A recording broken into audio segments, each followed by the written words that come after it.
We want to say thank you to our sponsors, Watchman Cigars, 1812 Barbecue, Blue Collar Cycle Shop, and Operation Decisive Victory. Without you, this episode would not be possible.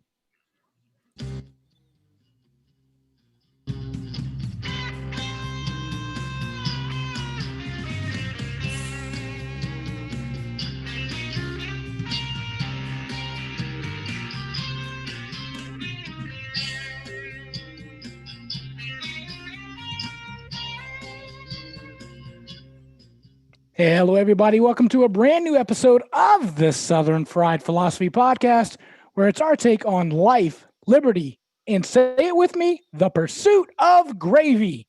We are broadcasting from our SFP Autonomous Zone Studios right here in beautiful Concord, North Carolina. I'd be your host, Biggin, and how about you? Let me go ahead and introduce the rest of the team.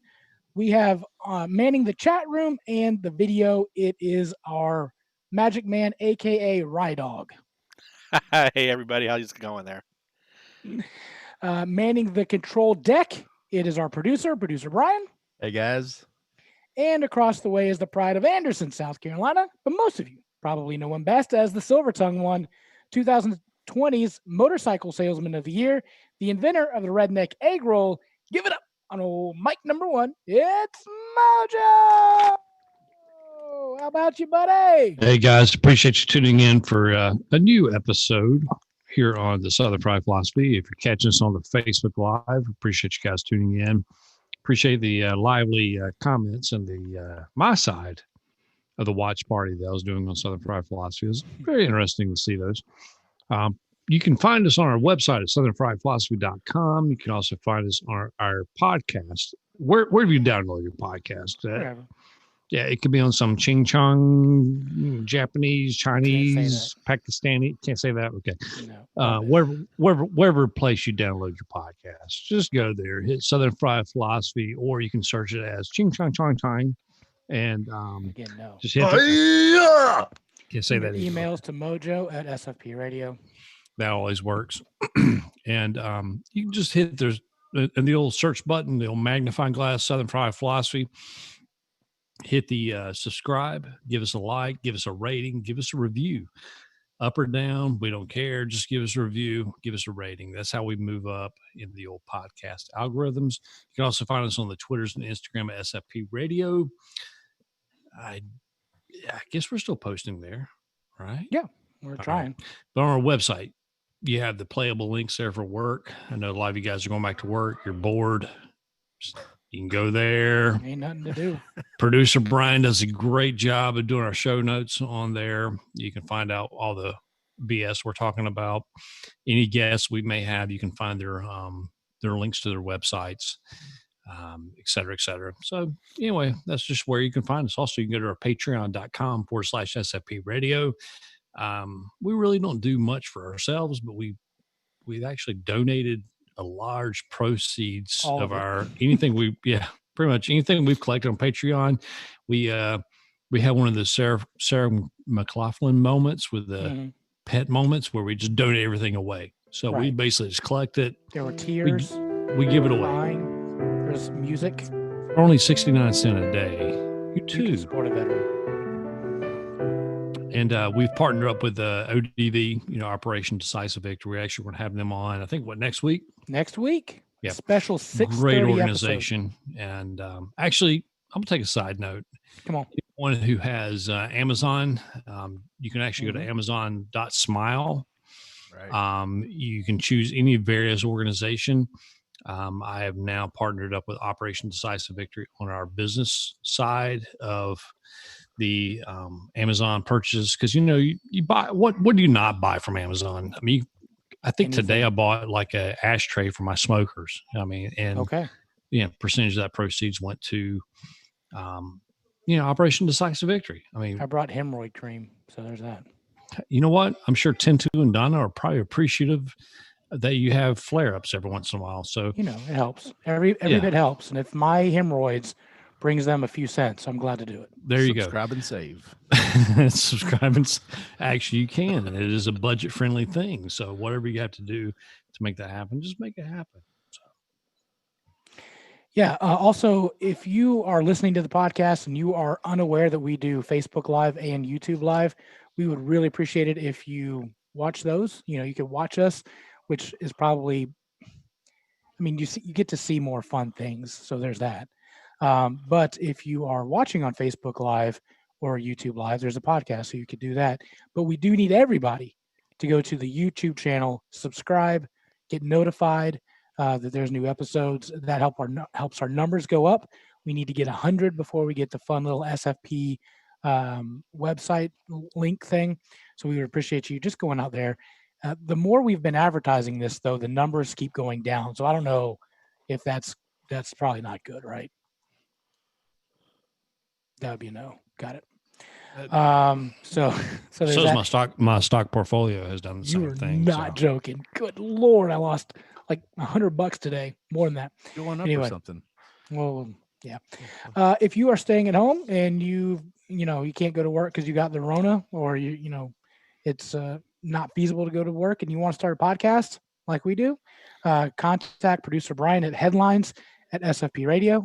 He can get you up and running and tell you all the fun things that we've screwed up that you don't have to. So there's that.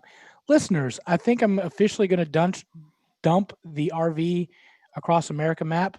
Our folks from New Hampshire, Vermont, North Dakota, Wyoming, or Alaska evidently doesn't give a crap. So I'm going to stop worrying about it. But it would have been nice to have the whole country. Well, I think if we quit thinking about it, it'll happen. But look at our international listeners. It's crazy. Yeah, we're all over the world. Yeah. But y'all in New Hampshire, got to jack it up for everybody. Got to quit. You got to quit just placing all your bets on those few states. What's the last ones? I just want to make it all pretty and colored in. That's all I want to do. I'm not asking for a ton. I challenge us just to take a road trip. There we go. We can do that. For a few breweries or distilleries up there, and we'll listen to a podcast. Syrup. Yeah, syrup distillery. Is it syrup or syrup? It depends on the mood that I'm in. Sometimes it's syrup. Sometimes it's syrup. Touche. Brian says syrup. I don't have an answer for that. Did I say syrup? Yep. Ryan, go. Yeah. Syrup. That's Right dog. Syrup. Syrup. All right. Sup. All right. Well, there's that. I'm going to ask you guys like I ask you every week. How you be doing? Right dog, go. Good Lord, this has been a week. Man, thankful that I have a job. Thankful that I'm able to work from home with this job and haven't really suffered economically like so many other people have during this whole coronavirus thing. But man, it's been a very stressful week. Looking forward to the weekend. I'm so glad tomorrow's Friday. Doubt. Yeah. Tomorrow's not Friday. Today, tomorrow is Friday. That's right. We record on Thursday evenings. Night, y'all. Tomorrow's Friday. TGIF. That's when Mojo's supposed to come over, but I don't think that's going to happen. Producer Brian, how you be doing? I'm great. I'm awesome. Are you really though? I'm really great. It's concert like festival season right now. It's like summertime. Everyone's having like they would have been having, was it Coachella and the Woodstock or whatever you call them, all these Burning Man. Yeah, all these festivals. So I'm having my own festival right now. Tell us about it. I'm calling it Carbapalooza. Okay. I'm not going to music. I'm just eating all of my carbs for the next 26 days or something. Within how long of a period? It's till middle of July. I don't know. Okay. All right. So in 26 days, you're just carving it out. That was an arbitrary number. So you can drink. You can also drink your carbs too. Well, yeah. So I've bumped up from Mick Ultra to PBR because it's like quadruples the carbs there. It's actually it probably saves your budget too. Well, yeah. Well, it's already in the fridge, so I didn't buy any stuff. So I'm saying you can get like a case of PBR for like $12.99 versus $21.99. So yeah. Well, I have a case and a half of Mick Ultra in the fridge already, so I'll be tipping into that still. I'd be more than happy to take it off your hands if you'd like. The cheapest I found is the Beast. Milwaukee's best. No, it's not about. Listen, Pabst got a blue ribbon for that beer. It has to be a reason for it. They won an award. So I've I've been doing keto for 5 months, and I needed a break. I got blood work done this week, and that's all great. So it's been 4 days. And here's my list so far. Oh, I'm so excited to hear ready for this? Dude, all week I've been like, I need to know. So I left the doctor. As I said, I went to Bojangles. Cajun filet biscuit, check. That might be the with best pimento one I've ever cheese eaten. or without it. No, I went straight. You just went straight. Okay. It was So. Listen, I haven't had a biscuit in 5 months or fried chicken. Oh, so those two like together was pretty good. Did your mind explode at that moment? It was shockingly good to me. I mean, again, anything would have been good with that was deep fried and breaded probably at that point. Sure. First thing I ate. And then I had a cinnamon biscuit. If you haven't had the Bojangles cinnamon biscuit, oh yeah. Here's the thing though. I liked the pecan, whatever those things were, like the little pecan sticks. They don't have them no more. Yeah, I don't know if I ever had one of those. Those were good. Mojo, have you had those? Yeah, but they have a blueberry biscuit too. Yeah, and they changed. Those used to be like a gob of blueberry in the middle, and they changed that to just like a biscuit. My wife likes it, so I skipped it. I had some Bo Rounds. That's that was the first 30 minutes. There's 30 minutes. I forget what lunch was that day, but I had some more. I've had Oreos. I have ice cream. I've already said I had real beer. I had tacos, like real tacos, not chaffles or egg white tortilla tacos. Yeah. Nachos, because I had taco meat. Oatmeal was great. I've had oatmeal in 5 months, and that's a simple, but that's not something. That's not something I look forward to. Is oatmeal? It's not, but it was there. Like, you know what? I can eat this. I'm gonna try it. Yeah, I got you. I had a banana. Bananas, this is so much sugar. Like it's like eating candy. Yeah. After being on keto, I misplace all my carbs. I mean, when actually I just had I've been a hypochondriac because I was supposed to have a heart catheterization. So anyone listening, I had a heart transplant in 2016, small little operation. And so I was supposed to have a heart cath in May, just to kind of see the rejection levels and et cetera, et cetera. And I haven't had that due to the Rona because they don't want any of us coming in. Everything's, that's considered a borderline elective operation. So anyway, mine's gotten postponed to 2021, and I'm a hypochondriac by nature, and I also have a Google WebMD doctorate degree. Don't do it. Yeah, don't do it. And cancer. Oh yeah, that or I can give you a list of venereal diseases also. They go along with that. Well, that's yeah. So, I've had some symptoms and I keep panicking, and I went and got my blood test, and the only thing that came back bad was my bad cholesterol. Of course, that has been me eating basically a double bacon cheeseburger every day for the last 2 months. So, I mean, I can see that. So, yeah. The French fries you had before recording, that's, During recording. Yeah. I'm sure if we're going to do a playback, you can see me eating French fries. Yeah. Wow. There was one time where I went to the urgent care because I was, just not feeling good, having some chest pains, whatever. And I was convinced like it's over. I'm like, here we go. And then the doctor looked at me and said, "You realize that's gas, right?" Well, that explains that. Did he pull your finger after that? But you know what? In your defense, they told me the same thing. They told me to go home and just expel gas out of my rear end. Right. I end up having congestive heart failure. So, I mean, I can get that.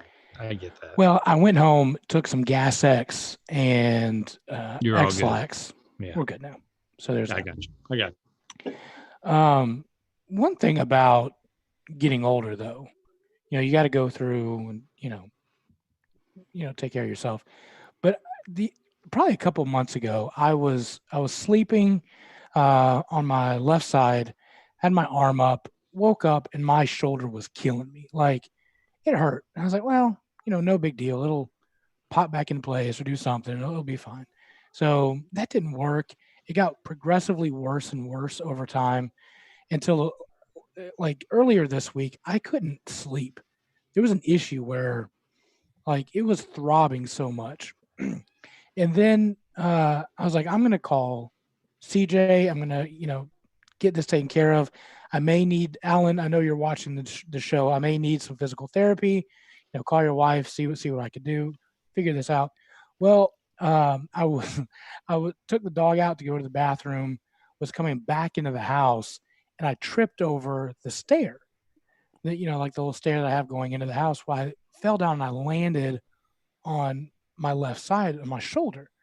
And in my head immediately, I'm like, well, I'm done. Like, I'm screwed. Like, this is just going to be even worse. I got to go have surgery at this point. But I was waiting for the pain to just hit really hard, but then nothing happened. And then like I got up and still nothing happened. I think at some point my shoulder dislocated and then I popped it back in when I fell because it feels great now. Like, I'm like, oh, I can sleep now. No pain. Everything's good. Maybe I just need to fall down more. I don't know. Have you guys ever had anything like that where you accidentally fixed yourself? I still have tailbone pain from where I slipped and fell on the stairs and landed on my tailbone. Yeah, that still hurts. That was 3 years ago, over 3 years ago. And I got to figure, maybe if I fall down, it'll make it go away. The pain go maybe away. You fall down on the other side. Yeah. I just like it popped back in and it felt great. So anyway, so I guess nobody has experienced dislocated your. Sorry, I had a distraction pop up. You dislocated like your shoulder popped out. You said. I feel like I didn't know that it popped out. And I guess maybe at night somehow it popped out. In your sleep? Yeah, I was sleeping on my side and something happened. But when I fell back Spousal in, abuse? No, no, that's mainly verbal. So there's that. Okay. Oh, okay. But when I fell down, it didn't hurt and it felt a whole lot better. And I landed on that bad side. So who knows? Bruce Willis. What was that? Die Hard 4? No, it wasn't Bruce Willis. It was Mel Gibson. What's one of those Lethal Weapon movies? Kept dislocating his shoulder. Get out of situations. Getting too old for this crap is what they say. All right. So let's go into some wacky news. We have got on the show tonight, we have got a special guest from Warehouse Distillery. So they're going to be coming on the show fairly soon. So we're going to just go ahead and go into, actually, let's bypass the wacky news. We'll talk about that next week. Go into, by the way, brought to you by 1812 Barbecue. If you need some fantastic barbecue, check out our friends at 1812 Barbecue.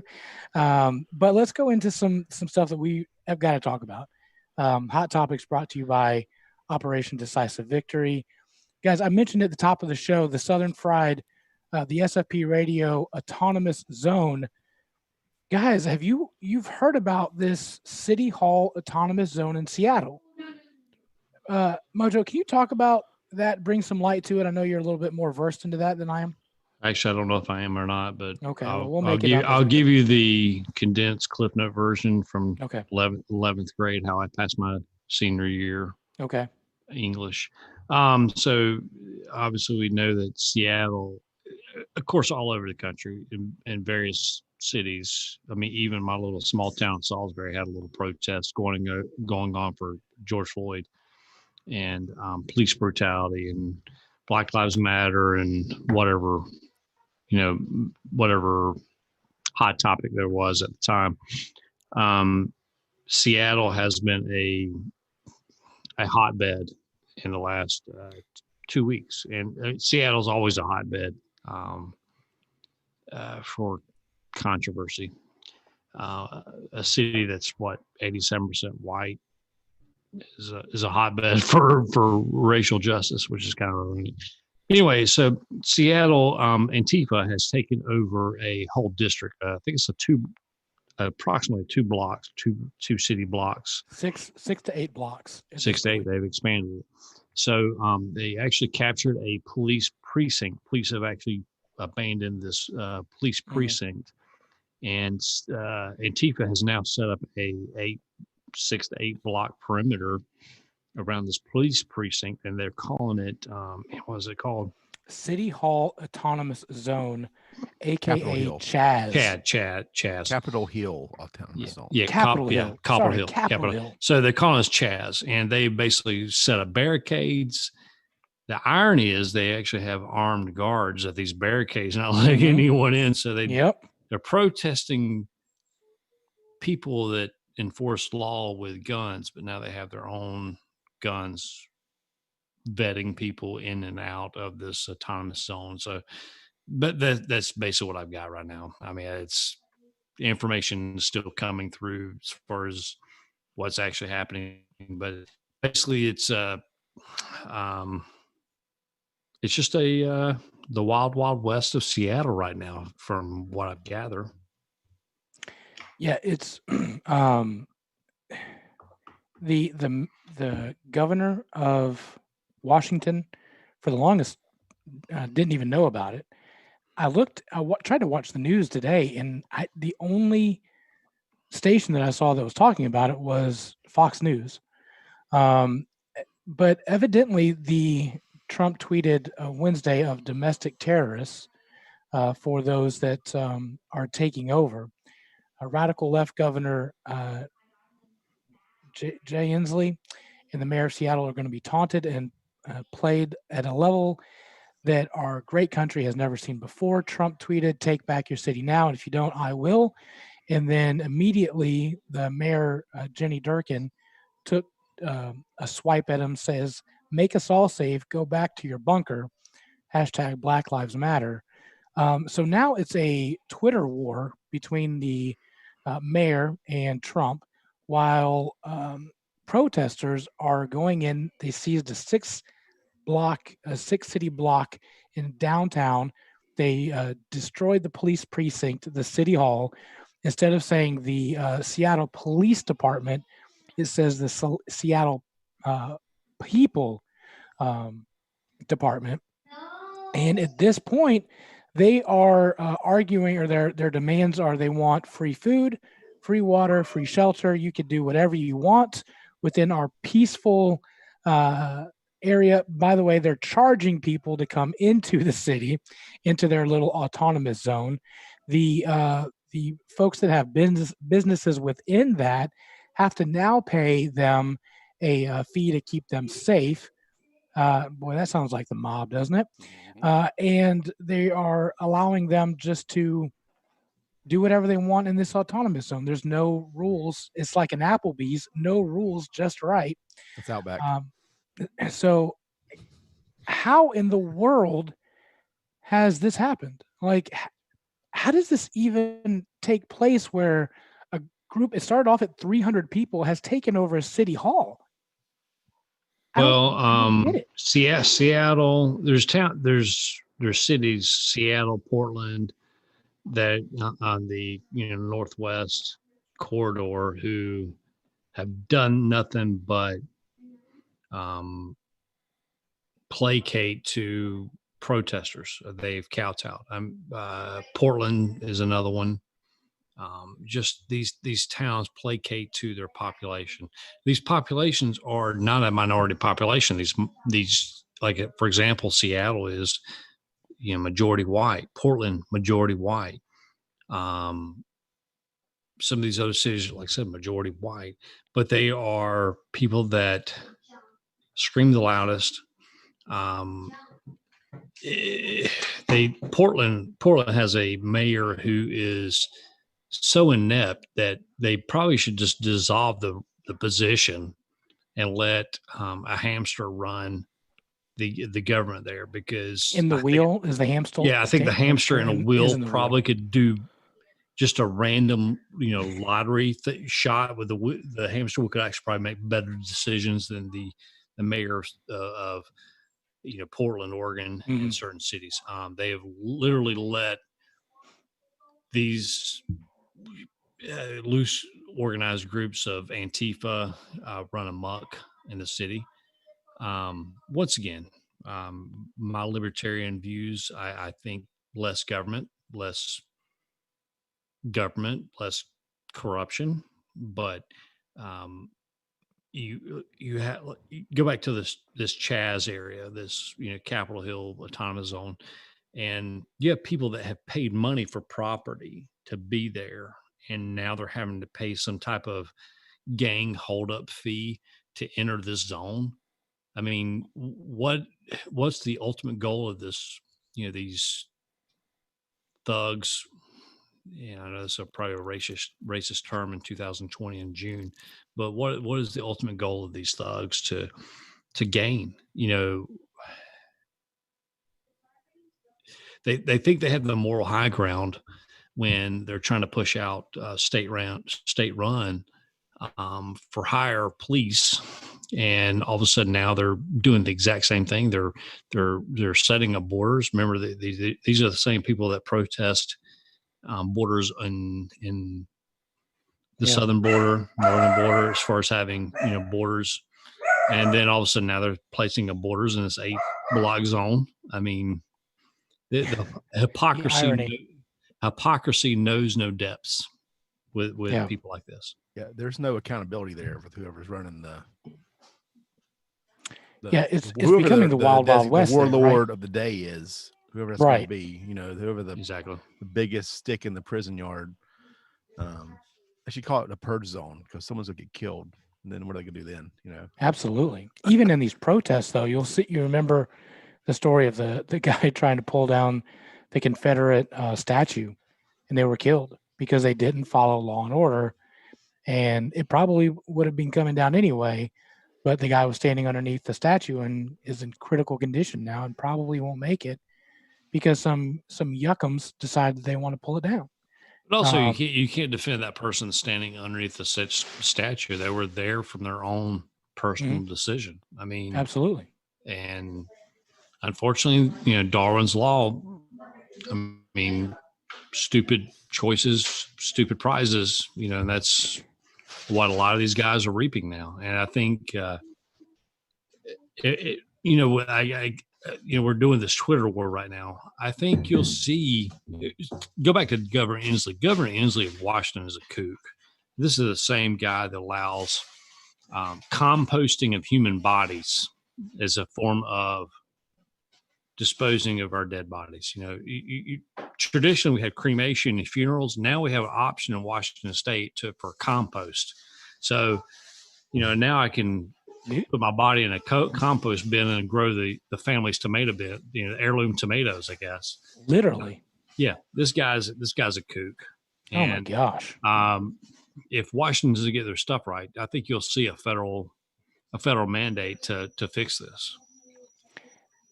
And we've talked about your libertarian thoughts multiple times on the show. With stuff like this, does it make you kind of rethink that we can actually self-govern ourselves at this point? Like, it was a different time then than it is now. I think the principle of self-governance is based on respect. But we don't have respect anymore. No, but we don't. The rule of self-governance is based off of doing to others as I want done unto me, or I will not do to others as I'm being done upon. I mean, it's basically the gold and silver rule is the law of self-governance. But the problem is you factor in humanity, where none of us have that. A lot of us don't have that respect for the individual. Mm-hmm. Where we see what others have and we don't have, and we have to feel like we have to call that card and collect on it. We don't have that. I'm not saying we have to have the far right of the spectrum as far as like a total police state, where we have people monitoring our every move, but also I don't think we're responsible enough as a human race to allow free reign with no accountability. I mean, I was talking to my neighbor on the street, and I'm in a very challenged neighborhood where my business is. I'm like, we really need to organize a street cleanup here in the street, because it makes our businesses look bad. And, because people have no accountability, no self-worth in the neighborhood to actually not throw a soda can on the ground, and et cetera, et cetera. But as a human race, we collectively fail at that until we retrain a society, or until we retrain a generation. Yeah. I don't think we can go without. I think we're multiple generations now. Yeah, maybe so. I don't think that idea of helping your fellow man is even alive. Well, I'm not going to say it's not alive anymore. It is. But the idea of those folks in the U.S. of we're a unity and we're all in this together and we're all together to make this thing better. I don't think that that's there anymore. It's I'm going to get what I want, when I want, and how I want. And those ideas of, like you were saying, I'll just take from you just because I want it. I don't know if we have enough, and we say on the show, common sense is a superpower, but I don't know if we have enough common sense for people to actually make a justifiable line to say, this is how I'm going to make the world a better place.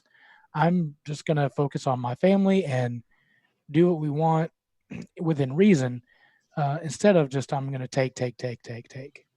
Well, I think I've been diving into this little book, and it's a $12 book off Amazon. It's called Jesus with Dirty Feet. It kind of deconstructs the whole mantra of organized religion. And I enjoy books like this because since we've had kind of a time off from organized church, it's kind of interesting to dive into books like this. And it's like I said, it's a simple book. It's probably 150 pages, but honestly, it can be condensed to probably 25. Are there pictures? The words are kind of pictures, but it's a simple pages in the back. Like coloring pages. There's probably enough room in the pages to do it, but there's simple thoughts in this. If you look through the book of Romans, like Romans 3:23, it talks about how all have sinned. And when Christ came, I'm pretty sure he pretty much broke the racial lines of who we are. And, absolutely. Christ didn't say everyone but thee. He said all. He used clear truths. So if all have sinned, come short of the glory, and we all must repent, that pretty much includes all of us. I mean, that includes all of us. It isn't pretty much. It includes all of us. If we were to, and I'm not trying to get all preachy and churchy and stuff like that, but I think if we were to, even if you don't believe in Jesus Christ, but if we took the simple mantra of all, we're all failures. We're all pieces of garbage just trying to wake up and make them do better.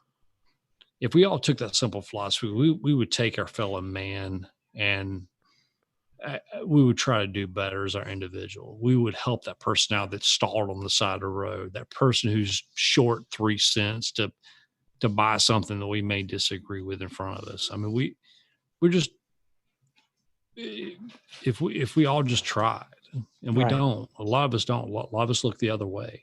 A lot of us just don't have time to pull over for that person because of inconvenience. We could do a lot for society if we just all did that.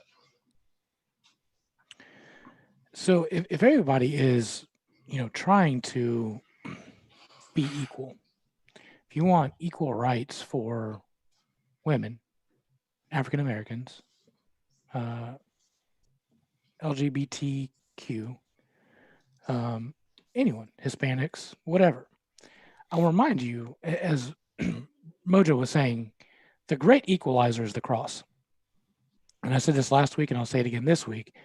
We're all equal at the foot of the cross. Nobody's any better. Nobody's any worse. We're equal. That is the equalizer.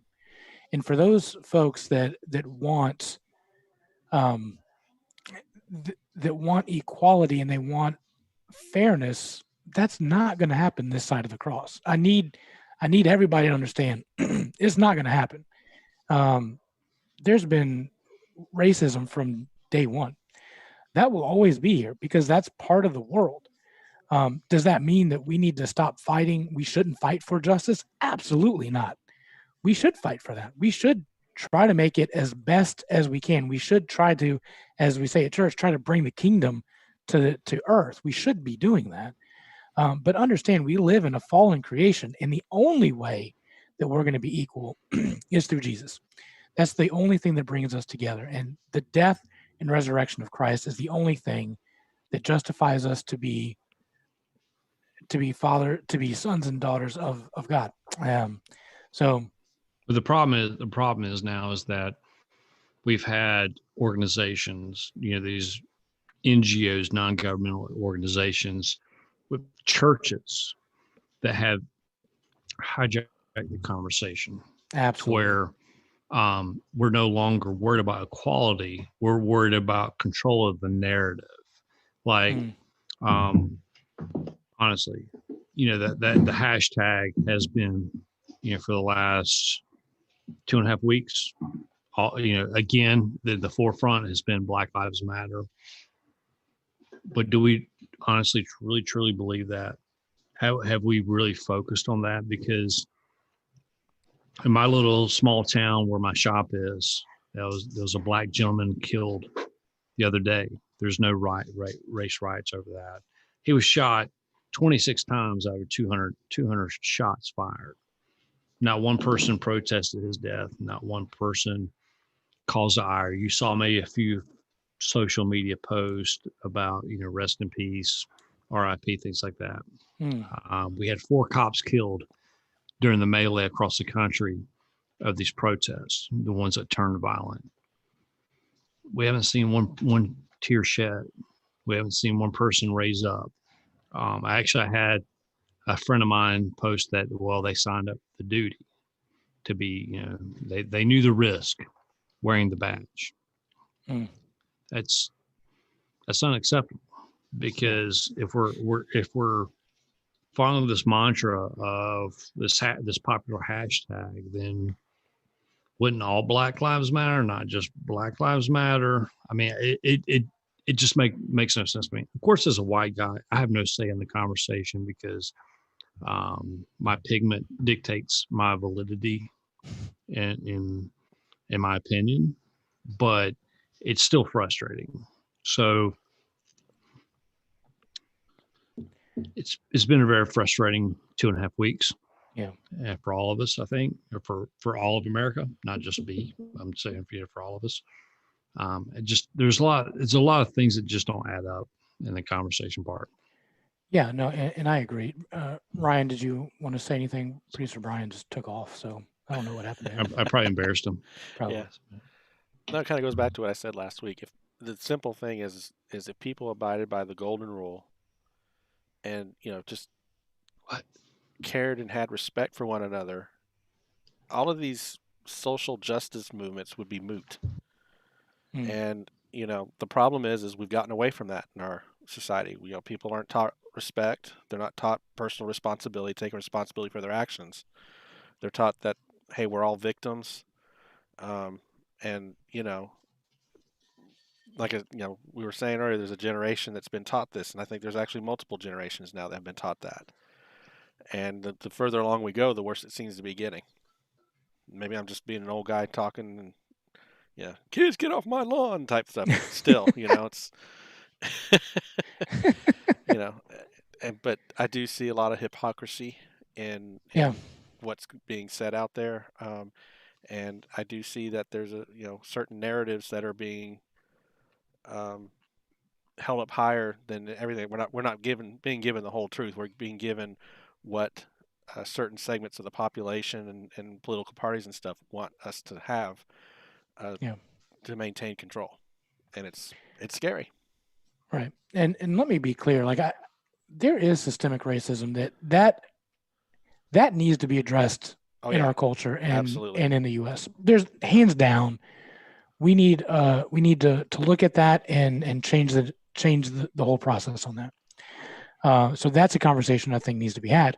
What would make me upset and makes me upset is a conversation that I think is valid, that we do have racism in our country, and that needs to be addressed and it needs to be discussed, and we need to talk about it. But you have those other narratives that are happening in Seattle that are hijacking a legitimate campaign and legitimate discussions, and those are quieting those because now we have to talk about Seattle and defunding the police. To be the dissenting voice on the podcast as always, which is normal. Yeah, that's the reason why we call it podcast Thursday. We can still love you. You know, the systematic racism that we claim is prevalent. That would mean nationwide, all 50 Absolutely. states, every county, every city. That it would be a standard that's held by every court, by every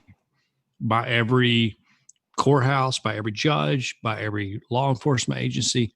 That's a lot across the board. Now, I do know, because I follow several civil rights attorneys on the social medias. One of them I'd love to have on here soon. One of them, her name's Catherine Bernard. She's a friend of Derek Grayson, who we had on, the Minister of Truth. I would love to have her attorney agency on. And, you know, for example, you do have cases where I think they posted one today. You had a 19-year-old white kid, second offense, armed robbery. He got 2 months. And then you had a black guy who 21 years old, second offense, got 26 years in prison. Is that just judge prejudice, or is that systematic racism? You know, could be both. Well, but no, systematic racism would imply that the whole system applies a mandate to people of color.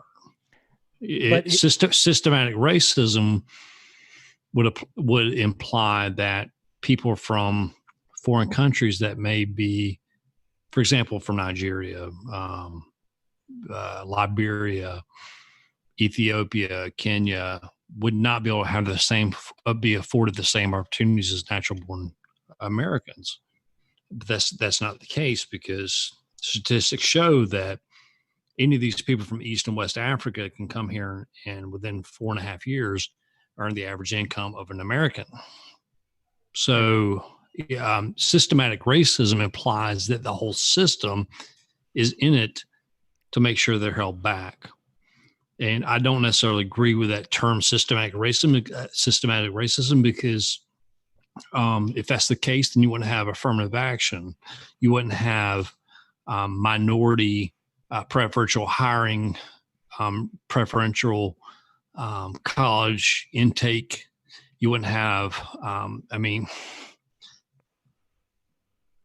seen very big companies post on their social medias, Instagram and Twitter, where they're now favoring minority scholarship programs, minority fulfillment in their employment ranks.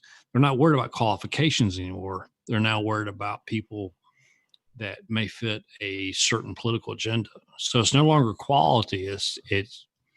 And I'm all about who the person is best to suit the job, who are the person that has the best grades. I'm all about that. But now we have a certain agenda for that. Yeah, but if you look at the statistics of people that have the same qualifications, that have a white sounding name versus an African American sounding name, the callback numbers for those two that have the same qualifications are massively different. I would love to see the statistic for that in 2020 for a corporation such as Bank of America, Wells Fargo, Ford, Chrysler, Dodge, Mercedes. These companies are now so sensitive to making sure they do not make a mistake. I mean, we're seeing companies now that are ordering automatic termination on spot for people that may make a off-color comment regarding sexual orientation, color, creed. But that's 2020 though. Like, this has been happening since the day one of America. But we can only refer to 2020. I mean, for example, if we wanted to, we could talk about this Chaz, this Capitol Hill autonomous zone. These people have traditionally rallied against in this part of Seattle, Columbus Day, racist, blah, blah, blah, blah, blah, blah. And they have, you take anything that may be controversial, these people have rallied against it. Yeah. These people have fought for it. These people have complained about it. These people have protested about it. They've shut businesses down. They've shut traffic down. They are the epitome of what they're against. They're now colonizers of land. They have forcibly taken land that's not theirs to the quote unquote indigenous inhabitants of the area. The people that have paid for that land. They have now committed. You could say the same thing about Columbus, like that's what I'm saying. They are now the modern day Christopher Columbus of the 8 square blocks of Seattle. Does anybody have any blankets laden with smallpox? Mojo, this is a discussion that I want to continue. I desperately want to keep having this. We may go to this after, but we have our guests coming on the line. So, Producer Brian, will you go ahead and lay that disclaimer down so that we know the views and opinions of Southern Fried Philosophy may not be those of our guests, sponsors, or friends of the show. I think you just said the views and opinions of Southern Fried Philosophy are not necessarily those of our guests, sponsors, or friends of the show, but they should be. All right, there we go. All right, so we're going to bring in our special guests, Bailey and Andy Setzer from Warehouse Distillery. How are you, ladies? Hi, we're good. Awesome. We're good. Fantastic. And so just to introduce you guys, which one's Bailey and which one's Andy? I'm Bailey, and I'm Andy. I'll be honest with you, I can't tell any difference. Yeah, we hear that a lot. I was just thinking that. I was like, you sound just like me. It could be, you could be the same person, and we'll never know. Even our mother gets us confused sometimes on the phone. So. Well, at least it's 2 people. I remember my dad would yell at me, but call me the dog's name. And I'm like, how do you even do that? Like, that's not even fair. Our parents do that to us too. Andy, I understand that you may have to leave a little early because you've got some stuff you're working on. Is that right? Yeah, that's right. We're in the midst of planning a wedding, part 2. We were originally going to get married in April, but we changed our date to June 26th. So it's coming up, and we've been kind of swamped with planning last minute. So it's been a bit chaotic around for me, even our family, but just trying to get it all worked out. Well, I appreciate you guys taking the time to come on the podcast. And if you don't know, they are from the Warehouse Distillery, and that's in Newton, North Carolina. Yes, we're right outside of Hickory is what we say all the time. Okay, because everybody knows where Hickory's at, because that makes sense. Yeah, but nobody knows where Newton is. So tell us about Warehouse Distillery, a family-owned distillery, is that right? Yeah, we are family-owned and operated. It's Andy and I and both of our parents. We're equal partners, all 4 of us. It was actually Andy's idea, so I'll kind of let her take over on that part. Sure. After graduating college with an entrepreneurship degree, I really didn't know what I was wanting to do with my life, honestly. If I could have just been either, so that's okay. Yeah. I'd honestly just stay at home if I could, but clearly that doesn't work. So our parents had an empty side of their warehouse building that they owned, that they needed to put a tenant in. And we had a family friend that was really interested in distilling and was talking to us about it. And it kind of just all fell into a place like that. I mean, it really wasn't like it was kind of random, but not really totally random, if that makes any sense. Yeah, sure. We all like to drink together too. So one thing kind of led to another in that aspect. Wow. But you guys have done it. Like if you look at your website, warehouse-distillery.com, like that's a legit still you guys got going on. Yeah, we actually have 2. So our big one is our 300-gallon hybrid pot column still. that's the still that we make all of our whiskeys and as well as our neutral grain spirits on, as well as currently our hand sanitizer ethanol. Mm-hmm. And then we also have a small 50-gallon still that we are planning to use for gin in the future. We were about to start on gin, then coronavirus hit, and so we switched everything over to hand sanitizer. So gin's on the back burner for a little while. Yeah. So how did that happen? I mean, from a business, I mean, you guys are cranking out whiskey, bourbon, and there's a maple bourbon as well. And then all of a sudden this thing hit, and then you decide, hold up, now it's time to make hand sanitizer. It was definitely kind of like a total 180. It felt like at first, and then we realized, oh wait, this isn't really all that different from our regular, job. Now we don't even have to distill for flavor. We can just distill it as fast as we can get it out and mix it with glycerol and hydrogen peroxide, and then bottle it and sell it. And give it away to the emergency responders. Yeah, what's the mash bill for hand sanitizer? We use 100% corn just because, honestly, it's our cheapest grain. So it was our way to keep costs low for the general public. And also kind of streamline our production. We didn't have to measure out any particular grains. We just kind of did a 1,500-pound corn mash in our 600-gallon mash tun and just kind of went from there. Can I die from taking a shot of hand sanitizer from the Mexican restaurant? I'm asking for a friend. Well, you might want to tell your friend that it probably wouldn't be in his best interest to take a shot of hand sanitizer, considering the concentrations of hydrogen peroxide and glycerol. Might not be best for your health. I guess it just depends on how strong your stomach lining is. So should this friend end this podcast and probably go to the hospital, or probably definitely go to the hospital. There's a drug facts label on the hand sanitizer that says do not consume. It's not like is that for alcohol at the house, is that for suggestion only as far as the consume, or is that I think it might be for suggestion as well as like legal protection. Okay. So if you drink it, you can't sue us because we told you not to, Sure. So how did it start? Texting friend right now. Yeah. Why am I getting a text from Mojo? I don't understand. So how did it, like, you just decided one day, okay, here we go, we're going to start making some liquor. But at some point, the thought became, well, we're not just going to do liquor, we're going to do bourbon, right? Because that's completely different. That's several years down the road to make bourbon versus just making moonshine. I think that's kind of why we wanted to go with whiskey first, because we knew that was going to be kind of something that was going to be a long-term investment.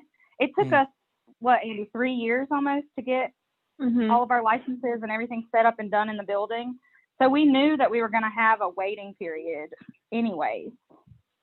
And for us, bourbon is kind of the IPAs of spirits right now. It's kind of like huge and everybody loves it. Yeah. So it kind of made sense to go where the money is, go where people are experimenting. People are finding more craft bourbons than were other spirits at the time. Mm-hmm. Bailey, on the website, warehousedistillery.com, you list that you do the chemistry stuff. So how do you have like a mixologist degree? Like how do you do the heads, tails, and cuts and everything else? Most of it honestly is just senses. I'm not any kind of expert. It's like you get to the point where you go through the motions enough, and Andy can vouch for this, that you can smell the difference as soon as it switches to heart. It goes from smelling like nail polish remover to smelling like sweet liquor. So it's pretty much senses and taste and smell and kind of just knowing what flavors you're looking for. Dad and I do a lot of the distilling, and Andy's been doing a lot of it here recently as well. But Dad and I both had independent spirit brewing backgrounds. Okay. So a little bit of our base chemistry knowledge came from that. And then we just kind of flipped it to distillation, which is actually a little bit more reliable of a process than beer brewing. So sure, kind of worked out in our favor. Yeah. So if one takes a shot of hand sanitizer, with a michelada, is that safer or no? Oh, okay. My friend just keeps texting I right wouldn't now. even suggest the Michelada, to be honest. Straight up. Well, this That is my disgusting. friend. It did have the shrimp and celery and garden all over it. So that's what my friend says. Have you been? How much of the samples have you been drinking at this point, Mojo? Tonight or over the course of the past week? Just tonight. Well, the maple bourbon I thought was going to be good for pancakes, but I forgot the pancakes. So what's funny about that is our family's meal is chicken and waffles, and no joke, we have poured it over chicken and waffles. Nah, girl. I put it in my coffee earlier tonight. So I guess maybe talk me through how you have this conversation with mom and dad. Say, Mom and Dad, we think we're going to make bourbon.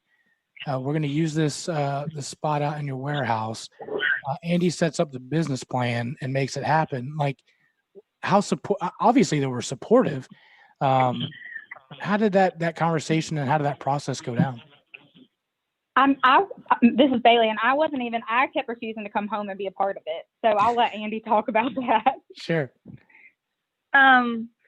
So our parents are 100% supportive of us in all aspects of our lives, but they've always been the ones to stay back behind us and kind of let us do our own thing, but also guide us in the right directions. And they're entrepreneurs in their own right, so they knew the business part of like starting all of that. So they gave me a lot of mindset on that kind of thing, but of course we wouldn't be anywhere close to where we're at right now if we didn't have them.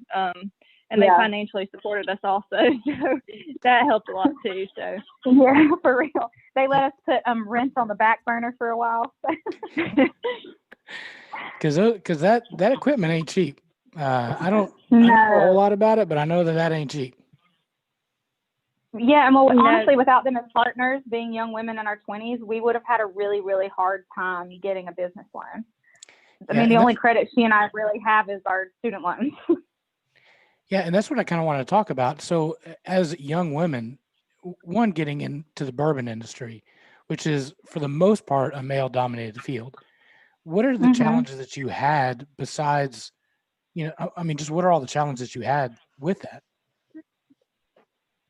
I think for me, I don't know if Andy, you feel this way, but it's kind of being questioned a lot that we know what we're doing. Like you go to festivals and you're talking to people and then they look at you and they say, well, who owns it? And we say, well, we do. And they kind of laugh at you and they go, no, really? And you're like, okay. Or they say, they say bourbon's made in Kentucky and only in Kentucky. And then we're like, no, it's not. Argue. Made anywhere. And they'll sit there and argue with us.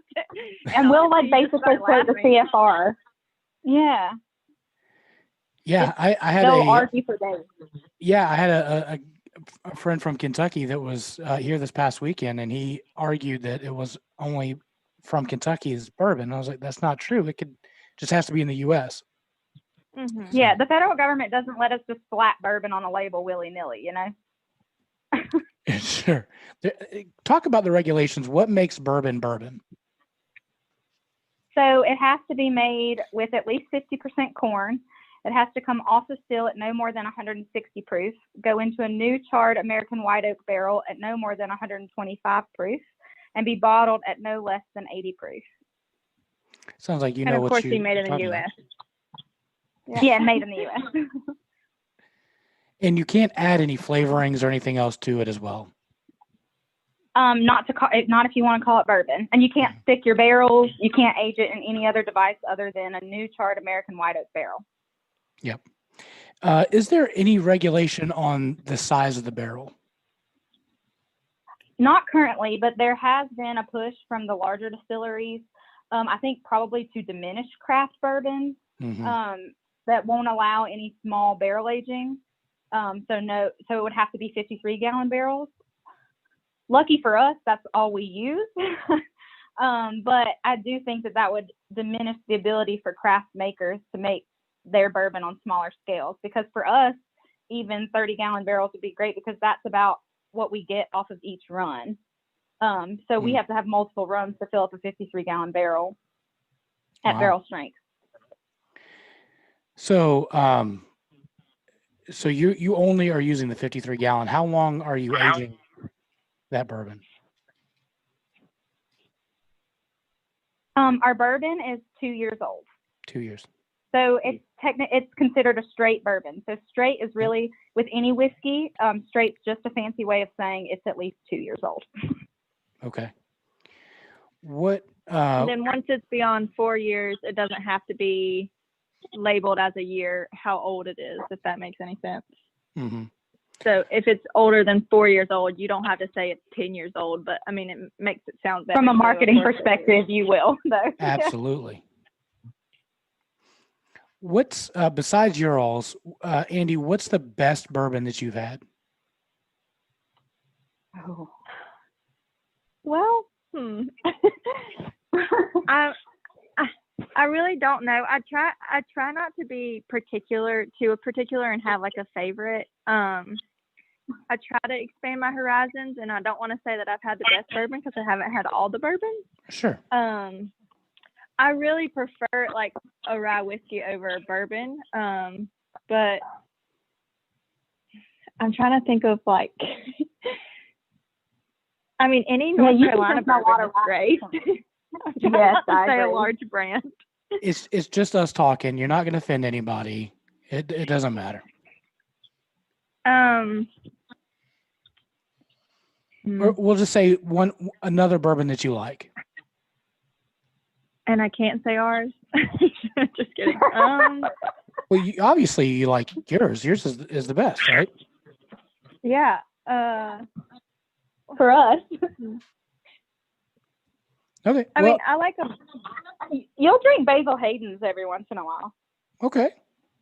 Yeah, I like theirs, but I like their rye whiskey better. So. The Basil Rye? Yes. Yeah. Okay. You seem like a little hesitant to answer. We don't have to ask if that's a problem. No, she's just indecisive. I like them all myself. Yeah, so. very. Yeah. As long as it doesn't taste bad, she'll drink it. As long as it's not hand sanitizer, she'll drink it. Yeah. Hold on. Don't be so judgmental on the hand sanitizer.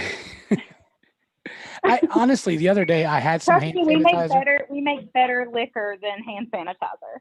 Yeah, I had some, and it was like a freebie from someplace, and I put it in my hand, and it just reeked of nasty alcohol. Like it just wasn't good, and I was like, ugh, it was just straight alcohol, and it wasn't pleasant. Yeah, it smells like pretty much just ethanol. Right. Yeah, it was not good. Evidently, you've never had to lower your standards like I have. So I'm just going to throw that out there. I don't know. I drank James Picklebacks in college. My standards were pretty low. Well, I had to make prison liquor in college, so that's my standard. So you made some hooch. I made some hooch, raisins, sugar, and water, and a little bit of bread. Oh Lord! Yeah, and that was in seminary. I'd rather drink hand sanitizer. And that's the reason why you see my friend is still surviving from hand sanitizer. So gotta clean out that hooch. our loose men's church group had to cancel our bourbon trail this year, so I think we need to have. I take it you're Lutheran? No. We're Baptist. We're not. Don't say Reformed Baptist. I think we're recovering non-denominationals. There you go. I think that's probably better. We're non-denominational. That's right. Yeah, we go to meetings. We don't go to church. We actually go to support group meetings. But I think we need to do, since we had to cancel our bourbon trail, I think we need to do a bourbon tour of this distillery if we can get it inside. Yeah, we'd love to have you guys. We're also building a cocktail bar that will hopefully be done by the end of the summer, early fall. So we're really excited about that. We're going to have viewing windows into the distillery as well from the cocktail bar. Nice. And it's going to be called the Loading Dock at Warehouse Distillery. Very cool. That is cool. I will say, here's my question to Andy. Is there going to be an open bar at the wedding? Yes, there will be. There wasn't an option with our dad. but we really would love to keep like it local, and that was like, hopefully we can get North Carolina products, just have North Carolina products. That's one of our biggest goals for the cocktail bar at the distillery, to do just North Carolina products like beer, wine, and liquor, to showcase those more so than like the bigger brands that get showcased throughout, all restaurants. So hopefully we can stick to that for, hopefully we can stick to that for our wedding. But my fiance loves him some New Belgium, so we might have to skip on that for the beer, but gotcha. Definitely with the well, there's a New Belgium in Asheville, so technically you could search it. So, we could work it. So you're not having your reception in Wilkes County or Surrey County, right? Correct. Yeah, it is in Avery County. Those I'm are also dry assuming counties we're for not everybody getting. who doesn't know. Oh, is that what it is? Yeah. Yeah. I'm Our assuming we're parents all. would have been like, no. That's something I didn't know. Dry counties actually still existed. I did not know Well, that I know either. those counties, they I were think dry there's 15 more years than ago. just those two too. Yeah. I think there's a few more like out down east that are dry as well. Coincidentally, Yeah, those are Burke probably County the only is counties that didn't have coronavirus either. So. At the beginning of the interview, you talked about your, getting the licenses and that kind of stuff. Can you talk about the process of that? It took 3 years to get your licenses. Is that right? So, to fill out the application of getting a license for the federal government, if we didn't have help, which we did outsource some help filling that out, it would have taken us probably a year and a half, just because there's so many questions. And honestly, it's like reading something that doesn't, and then you read it and one more time and it doesn't make any sense from what you just read before. So it was really a bit confusing. And then once you get approved, you have to get the state's approval too, so it took us about 8-9 months for the federal government to get approved. And luckily we had ran into some of the TTB officers at an event, and we talked to them about our application. And I honestly think that helped push it through the process of getting approved, because we hadn't heard back from anybody, and about 2 weeks after we talked to them, we got an approval. So that was a positive. Wow. But then we worked on our building, so that prolonged our process for the North Carolina application, because they're not going to approve it until the county approves like our building being ready. And certificate of occupancy. So it did take about. But we learned to do tile in the process of that. We learned how to cut tile and lay tile and grab a sky jack and paint beams. Oh wow. Yeah, we did a lot of work ourselves, which it might be, you can look at it in a negative way or a positive way. I think it helped. I mean, clearly it helped us save a lot of money. Sure. But we could have done it faster and spent a lot more money too. So. And had a lot less clothes ruined by paint. Yeah. That's funny. Producer Brian, if you need me to, well, I'd say if you need me to organize a protest in the next couple of weeks, I have no problem doing that. We can come protest at your distillery. You're shaking your head, Biggin. Why are we protesting? We want people to show up. Yeah. Well, I'm just saying if we can show up with credit cards and protest your distillery and help you guys out, let us know, because evidently you can protest in North Carolina under Roy Cooper. You just can't open I see up. what you're saying. Like the only way we could go and do the tour is if we protest. Yeah. Well, no. Yeah, So distilleries can be open in phase 2. Well, now we're we open. just decided. Yeah, but you can't have more than like 2.5 people though, or something like that. No, we have an almost 10,000 square foot building, so our occupancy is so you a have lot four and a larger half people. Yes, basically. Red dogs are out. Voted off the island. Will hand sanitizer samples be available? My friend just texted me asking me if. I think your friend might have a problem on the hands. I think your friend's got a problem. Bruce Brian, you had a question about the cocktails. I mean, right? Yeah, so you mentioned you're gonna have a cocktail bar, and I'm looking on your website right now, and something kind of got my attention here. I wanted to ask you about. It's called an apple butter old fashioned. Oh, dang. Yes. And I love me some apple butter. So No doubt. I grew up in Me North Carolina. too. I eat apple butter on my toast every morning. That sounds like I never would have thought of that. Where did that come from? I've never heard of that before, but that sounds like something I need to have in the next 10 minutes.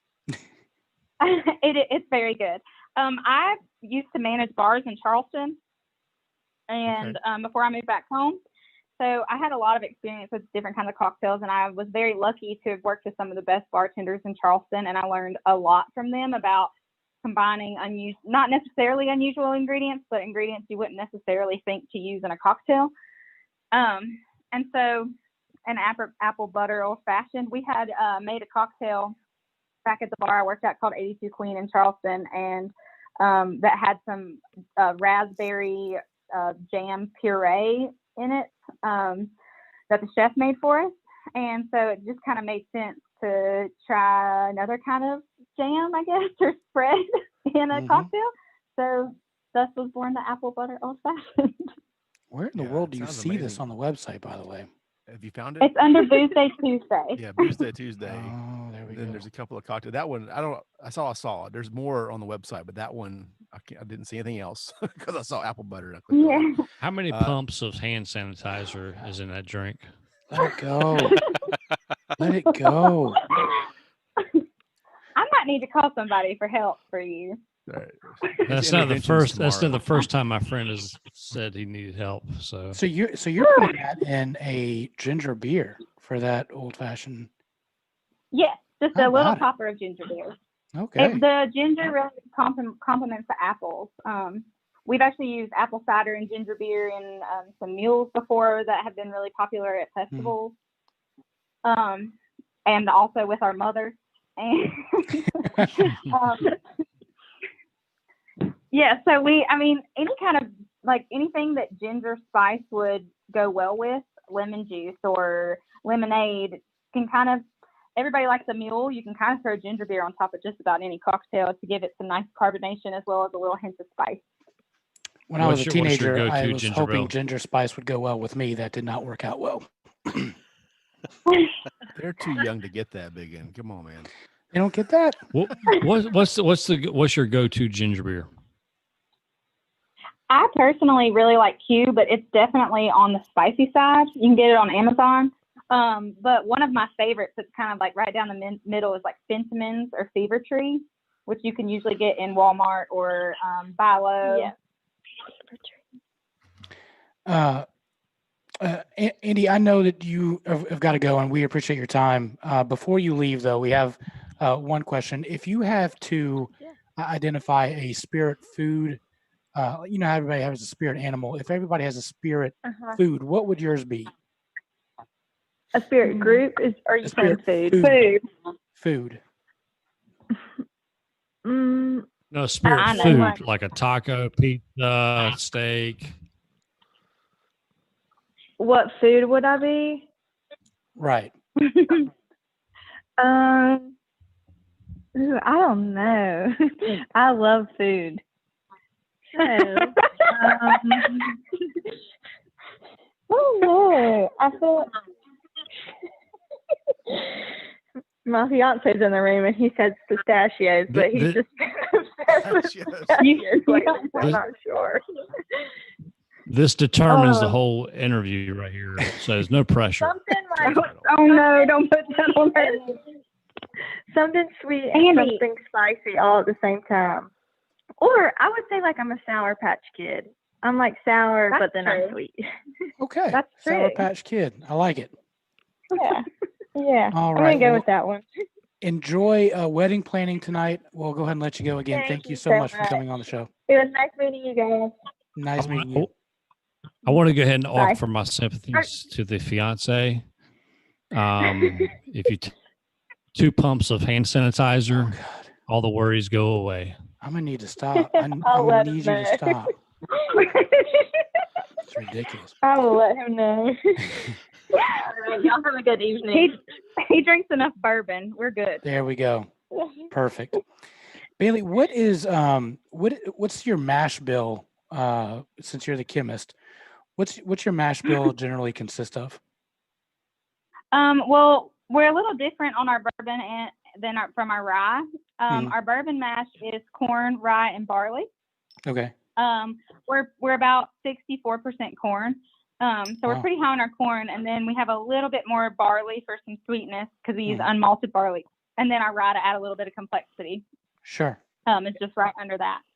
And then our rye whiskey, we use 66% rye. Actually, we put our mash bill on our rye whiskey on the label right under the words rye whiskey. So it's 66% rye, and then even split between wheat and barley. Nice. What's next for you guys? So you have the bourbon, the rye, and the maple, and then gin. Anything else you're trying to play with the bourbons? Dad and I actually have talked about playing around with a couple of different bourbon mashes, as well as possibly trying to find a place for rye in the whiskey world. We feel like it's a really undervalued whiskey because when it's made right, it's just so darn good. And it's so good in a cocktail because the original whiskey in cocktails, pre-Prohibition was rye whiskey. It wasn't bourbon.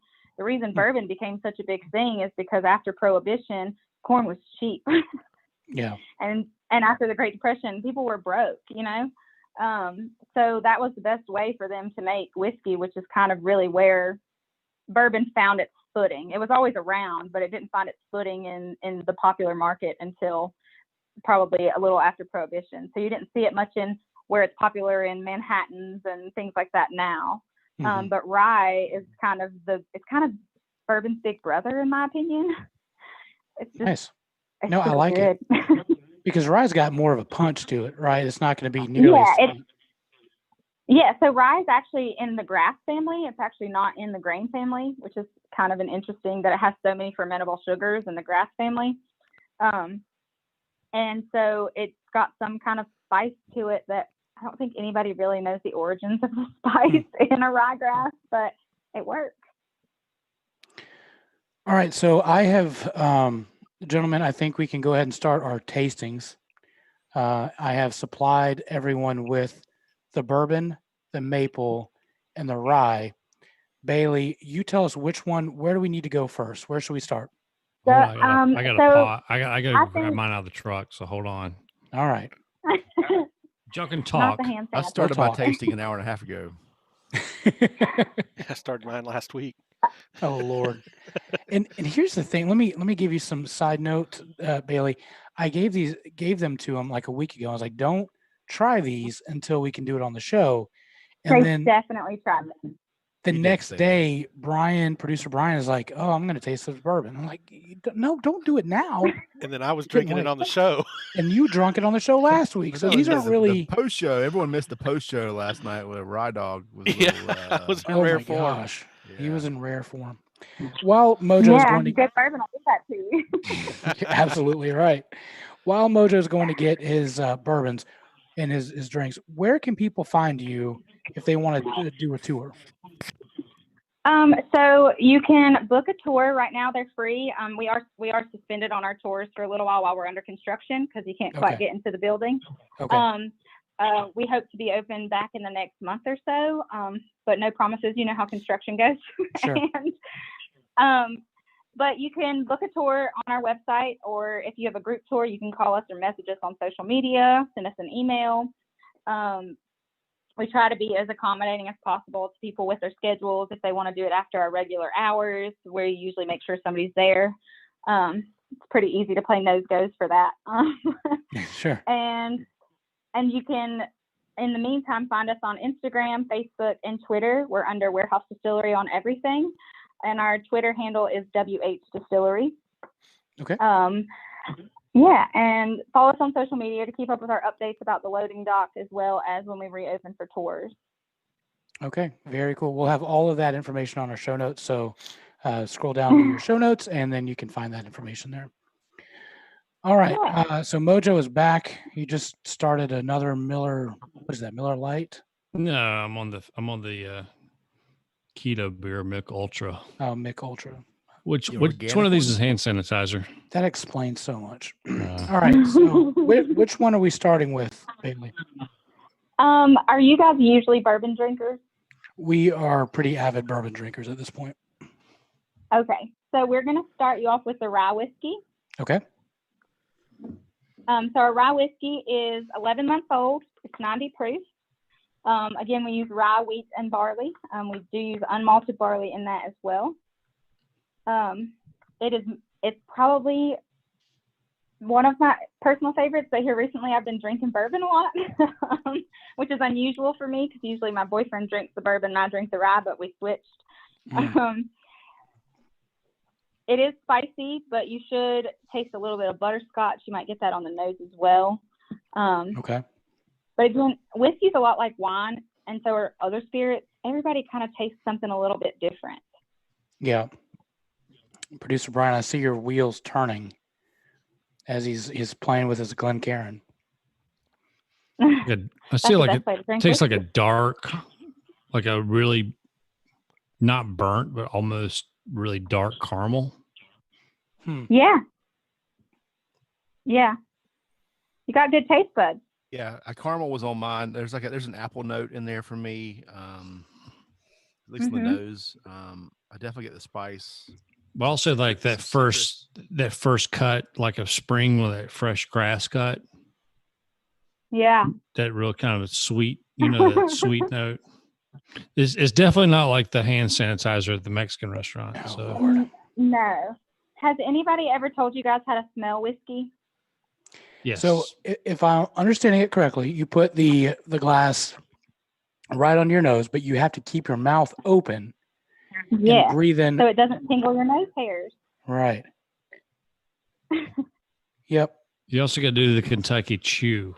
The Kentucky chew. Explain the Kentucky chew. Don't chew on your whiskey. Don't chew on your whiskey. You don't chew on it? We were told Just to in Kentucky. Oh no. Well, it's Kentucky. Life is short. You gotta have fun.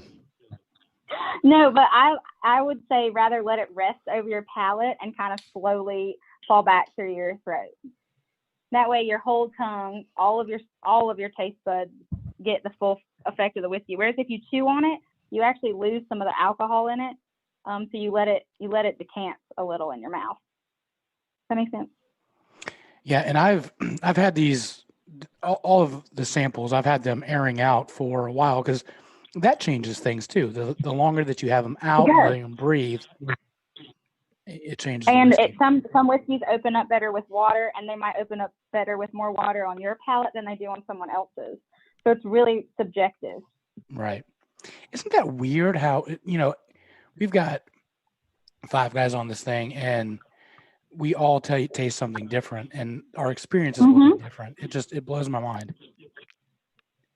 Yeah. It's kind of what makes craft especially like really cool is that everybody has something different that they appreciate about a certain spirit. Mm-hmm. Yeah, I get sweetness out of the rye, which normally a rye, I kind of get a punch that I don't like. But this one I think is smooth enough, but yet it's sweet enough. But there is a spice to it. There's a kick. What's the proof on the rye? Yeah, just a little. I don't remember. The rye's 90 proof. Okay. Yeah. All right, where are we going next, Bailey? You're headed to the bourbon next. Here we go. And these are about, if I'm looking at them, they're about the same color. Your color is about the same. By the way, these are Watchman cigar glasses. So shout out to Leon. Shout out to Leon. Yeah. Great to guy. Uncle Leon. I still need to get with him and get some stogies. Oh yeah. All right. So tell us about the bourbon. Okay. So our bourbon is 2 years old. It's 80 proof. As a refresh, we use corn, rye, and barley in our bourbon mash. It is definitely what I find myself going to most days. I prefer it on the rocks, on a big rock, not a bunch of baby ice cubes. That way it melts a little bit slower. That's my personal favorite way to drink it. But my boyfriend would tell you he just likes it in a Glencairn glass. So. Yeah, and I'm drinking my neat. Are you guys putting Mojo? You're just drinking it straight out of the bottle, little sample bottle. Champ. Well, I mean, I am trailer park high class. There you go. So That explains so Hey, much. No, That's it's how your Bo Joanna upper like to middle party. class white trash. what's that? My dad used to joke with us that you got to say your upper middle class white trash. I can't even joke that I'm that high class. So I'm taking free shots of the hand sanitizer pumps. I mean, come on. I mean, my friend I does. feel like we should call you a doctor. We will as soon as this show's over. Unfortunately, my doctor may be listening right now. he's dialing 911 as we speak. He's doing it for you. So this bourbon, guys, it's not nearly. I mean, it's so much sweeter. You let it sit out and let it air out. To me, this is there. You know, some bourbons have a kick to it as well. But at 80? You said 80 proof? Yes. It's And 2 years old. So in Kentucky, it's considered a baby whiskey. yeah. But we're very proud of it at 2 years old. What's the oldest barrel that you've got? We have one of our very first batches of bourbon still in barrels. So it is a little bit over 5 years old. Okay. Are you getting? We're not really sure what we're going to do with it. We actually have 2 barrels of our first batch. Are you tasting a little bit of it as you go along? No. Okay. Yeah, we're definitely drinking. Okay. We're not sure if we want to use it as, to do a single barrel release to get people excited about when we can age our whiskeys longer and can afford to keep them in barrels longer. Yeah. Or if we just want to release it, both barrels. We haven't really decided. I personally would like to keep a barrel back for gaging, just because Sure. as a distiller, I don't know. Have you guys ever seen the documentary Neat? Yeah, I love it. I tried to get him on the show. He was all about it, and then decided he's going to bail. So, boo. Yeah. Well, so Andy and I actually had lunch with Marianne East, Oh, nice. a few months ago, and spoke to her in Asheville. And she was saying, like, the one thing that really is crazy about being in the whiskey world is that most distillers don't have the opportunity to ever taste their third batch. Once you let it age to full maturity, a lot of people let them age 18, 20 years. Well, then once you taste that 18 to 20-year-old whiskey and you want to tweak it, then you have another 18 to 20 years to taste it again. Well, that's, 54 to 60 years of aging whiskey. Most people don't live that long. Sure. Wow. Yeah, this is got thoughts, producer Brian? Yeah, so I actually took notes because I drank this earlier. When I first tasted it, I actually wrote down my thoughts. Look at you on this one. I was getting on the nose. I was really getting a raisin kind of note myself. I could see that, like kind of sweet spice. And when I tasted it, I could tell. I mean, I've had a few pretty good bourbons, and it tasted young to me. I could tell it was young, but it was not bad for what it is. For being 2 years, I was getting like a sweet tea, like a tea note. Oh, in there. okay. Like there's an earthiness to that bourbon. Mm-hmm. And I think that you find that from the combination of the rye and the barley, that kind of gives you that balance of earthy flavors. Yeah. The barley gives you that weediness and the earthiness, whereas the rye kind of gives you that like the spiciness of earth as well as that kind of raisiny aspect. Okay. Yeah. No, I'm tasting the raisin now, so appreciate that. Yep. Anytime. Okay, so you're ready for the crowd pleaser? Let's do it. Well, hold on. I think the bourbon, they got the raisin, but also have like a little bit of banana, like banana French toast, like that pancake batter, the vanilla. I could get that. Are you drinking the maple? No, I'm drinking the regular bourbon. I'm actually drinking the hand sanitizer, but now I got well, maybe that's why.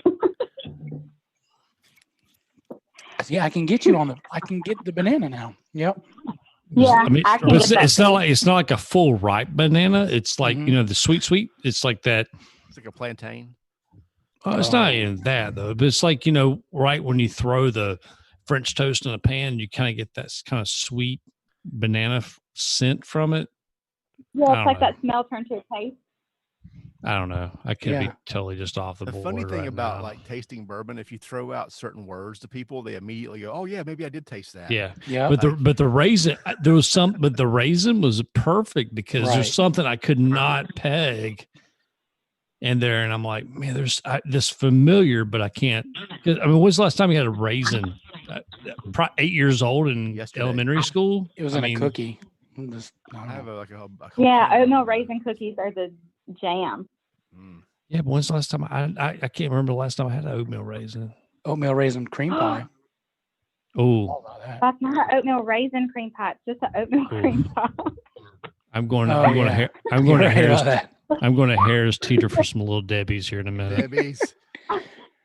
Right, dog. What do you got down there? What do you tasting, smelling? I'm tasting and smelling. Let's see, scrambled eggs and sheet. No, I'm just kidding. He's smoking a spleef over there right now. So look at him. He's just chilling, red eyes and everything. Can we get an oatmeal cream pie, old fashioned? That's what I want to know. Can we Yeah, get there you go. that going? Ooh, know okay. what? I'll work on that. Yeah. My description is not going to be as eloquent as the rest of you because I'm more of a beer guy. So like the stuff that you're describing, I can sense it, but it was after you said it, not like Right. when I Tastes like hand before you said sanitizer to it. him. So the best trick for being able to taste new and smell new flavors is we actually, when I worked at a beer bar in college, they did this to us for part of our training. You go to a farmer's market blindfolded and you pick up and smell different things. Obviously, you have to go with someone. You can't just walk around blindfolded by yourself. Well, challenge accepted. I'm going to try that. Whoa, producer Brian, stop that. No, but you go and you smell things, or even when you're at the grocery store, you pick up different fruits and vegetables and ingredients and spices, and you smell them, and it kind of starts to give you some sensory evaluation skills. So you start to understand what you're smelling and tasting, and you can attribute it to certain nostalgic events when you're able to single out certain ingredients. Well, I'm going to try that. That's a good idea. That too. Yeah. But I will tell you, It's also a really fun experiment. even though I'm a beer drinker, I am enjoying what we've done so far, and I'm looking forward to this maple flavor. Yes. All right. Yeah, this is our dark horse. This is kind of our I guess our flagship that people aren't sure about because they tried Crown Maple, which is completely different. And then they try it and they buy 3 bottles. So the maple is made actually with our bourbon mash and organically sourced maple syrup from an Amish farm in the southwestern part of Virginia. Okay. That was as close to home as we could get good maple syrup. And then we rest it over bourbon spirals in a stainless steel tank for a year and a half. To add some oak character to it as well. We don't use any artificial flavor, no added sugar. It is just straight from the tree, maple syrup, our bourbon mash, and then we bring it down to 60 proof, so grandma can drink it and still get up after dinner. And it has definitely been our most popular product at the distillery. Wow. This is some good stuff. If you let it air out, because I've done this with, I just poured it and drank it. And when you let it air out, it's completely different. Yeah. Wow. Okay. To be honest with you, Bailey, when I first had it, I was not a huge fan, but letting it just sit, holy cow, that's a shocker. Yeah. So we've had these bottles for about 2 weeks now, and I opened them, the 2 I got, I guess it was the Saturday. It was almost 2 weeks ago. So the bottle's been open for about 2 weeks. I didn't try anything before. Yeah, anytime a bottle's open, that helps a whiskey decant. Yeah. Because Uncle Leon said you have to, taste it, but it is just like maple pancakes. And when I first had it, I was like, Leon, you've been hitting the devil's lettuce a little bit too much. But now, absolutely, I can taste that. Yeah. Wow. So we wanted to keep enough of a whiskey balance in with our flavored whiskey to make sure that whiskey drinkers could still enjoy it, but then you could also kind of have that transitional training whiskey for non-whiskey drinkers to acquaint them to the flavor of a good bourbon without overwhelming them. Yeah. That's awesome. And our favorite meal is chicken and waffles, so maple just made sense. Only thing I can equate to this is Please don't be hand sanitizer. When I go to Krispy Kreme on Double Dozen Fridays, and I get their That's Andy's favorite day. maple glazed donuts with a shot of hand sanitizer on the side. God, there he goes again. So, honestly, maybe try coffee next time. Coffee might be better. I think I embarrass Biggin just like I do my wife. It's like I have to have him. But I don't have to have him type of thing. So here's where I'm make getting. It feel bad for your wife. I feel bad for my wife. I do too. Straight up, I do. But when I think of maple syrup in my head, and this is where I think I lost it, was I'm thinking like Aunt Jemima. Aunt Jemima, yeah, exactly. Yeah, no, we don't play around with any of that fake crap. But this is Cracker Barrel maple syrup. Real stuff. Yeah, that's it. Yeah. Have you thought about just sourcing it from there and just going like getting a bunch of pancakes? Because they'll keep bringing those bottles out. It'll be way cheaper for you than sourcing it from. Well, actually, it's probably not cheaper for us because the way my family eats at a Cracker Barrel is mildly frightening. Oh, okay, I'm with you. Mildly frightening. Fair point. Wow. You know, my uncle's like the guy that orders 3 plates for himself at Cracker Barrel. The guy you get uncomfortable because he's asking you to bring more biscuits, and you're like, you had 6 times. Stop, please stop. You had 6 baskets by yourself. Right, you need to stop. Your uncle is my spirit animal. Bailey, we purchased all these at the ABC store in North Carolina. Are you guys just in North Carolina? Currently, yes.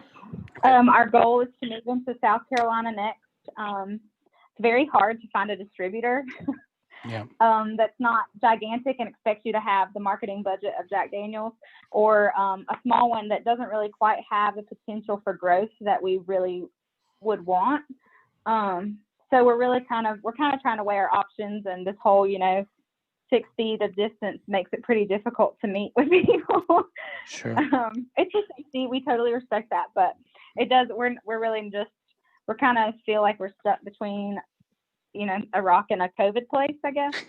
We're kind of stuck in this hand sanitizer limbo. Please don't drink it. Disclaimer again. Yep. 2 pumps. No pumps. This is not Starbucks. Yeah, no. Interesting. But we would like to move into South Carolina and possibly Tennessee next. Okay. And just kind of see where our growth goes. But we really want to make sure that we're covered across North Carolina first. This is our home state. This is where we grew up. This is, this place means so much to us, and it's where we decided to build our business, despite the fact that North Carolina is probably the hardest place to put a distillery at this point in time. So we really would like to be throughout at least the majority, about 80 to 90% of the ABC boards. So if it's not in your ABC store, ask for it. But we try to list on our website all of the ABC, at least boards and stores that the ABC board will tell us that we're in. Can you guys ship? No, North Carolina State does not allow any liquor to be shipped from a distillery or to an individual. All right, so basically what we're saying, pick up at your distillery. Now we're doing the protest. So basically what we're saying is, I'll say this is not coming out of Warehouse Distillery's mouth. North Carolina has a very antiquated liquor law situation. I think, and our buddy John Trump, who has been on the show, Bourbon and Still book. He's a great writer. Yeah, absolutely, man. I love John Trump. I still follow him. Yeah. Actually, if you go on Facebook and look at him, John Francis. Yeah, John Francis. He doesn't even allow the name Trump to bog him down. But North Carolina, we have we are stuck in the 1920s as far as liquor laws right now. Yeah, we are trying to, move forward to at least 1980 liquor laws here. Well, we really just want parity with beer and wine. Parity. We just want to be able to. Parity is a great word. that I think some people may not understand, but we're equality with yeah, beer and equality, wine. We just want absolutely. the same taxes, the same restrictions, the same ability to get our product into consumers' hands without all of the red tape and the complications and the difficulties that sometimes are found in our antiquated system of law. It would be easier. It would be easier to open a brothel in North Carolina than a distillery. Well, that I don't know, but it's definitely easier. I've tried. Not that it's easy for them at all. It is easier to be a brewer or a vintner in North Carolina. Yeah. For instance, on a totally estimated number, if we sold, let's say, 20 cases of our spirits, the revenue that would make for the state, a brewery would have to sell probably 3,000 cases of beer to meet the same revenue for the state that our 20 cases make. Yeah. What's the tax on one bottle? So when you shop in the ABC store or at a distillery, since we have to make the same pricing as the ABC system, the ABC system makes 49.5% of that retail sale. And that is before state taxes, before federal taxes, before cost of goods comes out of it, before marketing budget. Yeah. 49.5% of that. 49.5%. Which is why it's tough when people say, well, why is your booze so expensive? And it's kind of like, well. It's a $35 bottle, I think, if I remember correctly. Yes. Our bourbon and our rye are $34.95 and the maple is $32.95. Which is still ridiculously cheap when you're thinking about adding those taxes to it. Yeah. Yeah. Oh. We tried to price it as low as possible to make sure that we could keep the lights on, and also that mine and Andy's friends in their 20s could still afford it. Yeah. You know, if your friends are going to buy it, who is? Right. Name one other industry in North Carolina that has a 49.5% tax on it. That's insane. Honestly, I don't think that I'm educated enough to know if there's one. But there's not one. It's not. Yeah. There's not one. I mean, honestly, it definitely makes it hard for our industry in the state. I think us as distillers, we really try to band together to really find new, innovative ways to ensure that that consumers know who we are. I think that's why we're such a tight-knit community. And I think we all want to see each other succeed. Yeah, exactly. And I think our friend Leanne Powell did so much for this state with liquors, and we love and miss her tremendously. Yeah, because she was right down the road. Andy with us. and I, unfortunately, only got to meet her one time, and she was so welcoming and so warm that when we heard the news, we were really kind of at a loss, because we were like, wow, somebody who literally welcomed us in, just completely no holds barred, and has done so much for our industry, and we didn't even get the opportunity to thank her. Yeah, that her smile, I don't think I'll ever forget it. Well, the only way to thank her is to continue doing what you're doing. Okay, cool. Yeah, and we're very lucky. There's the guys at Old Nick Williams. They're super good at, including everybody and trying to make sure that everything is going well. And then you've got Statesville, you've got Southern Distilling there that's trying to do everything. And then just really every distiller that I have met in the Distillers Association of North Carolina has amazed me with how warm and welcoming and incredibly including they are to Andy and I, being as young as we are. It's easy for us to walk into a room and people to assume that we're just salespeople.